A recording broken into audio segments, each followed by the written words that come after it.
Well, I'm joined now by Otaviano Canuto, who's the former Vice President for Poverty Reduction at the World Bank. Thank you so much for being with us here on BBC News. Just in the last few seconds, the Governor of the Bank of England has just given an apocalyptic warning about food prices, especially in the developing world. You've seen these crises over the years. Just how bad is this one? Well, it's really bad. Just to give you a glimpse, the UN FAO has been collecting an index of world food price for 60 years. And in March, it reached the maximum level ever. It went down slightly in April, but it still is very high. So the issue is really dramatic. We have a combination of almost apocalyptic factors. The pandemic, a plague, that affected the production of food.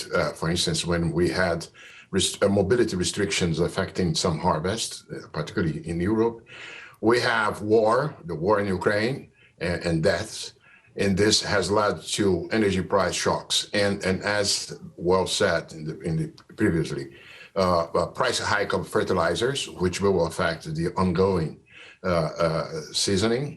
And we also have now this attitude taken by some countries to use protectionism to establish export bans affecting the price of several food components. So I'll come back to that final point in a moment, but as you describe it, it is the perfect storm. But given those enormous geopolitical pressures, what is the best way to respond then to get help to all of those people we saw there in that report in Brazil and similar households right around the world?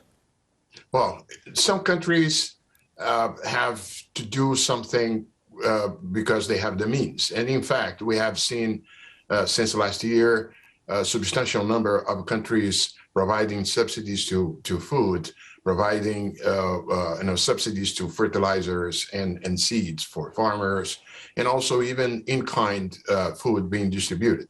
But the problem is that many low-income countries are undergoing now a situation inherited from the pandemic times, which is a high indebtedness. Let me say it frankly, the first world, the rich countries, missed the opportunity to practice solidarity by distributing vaccines.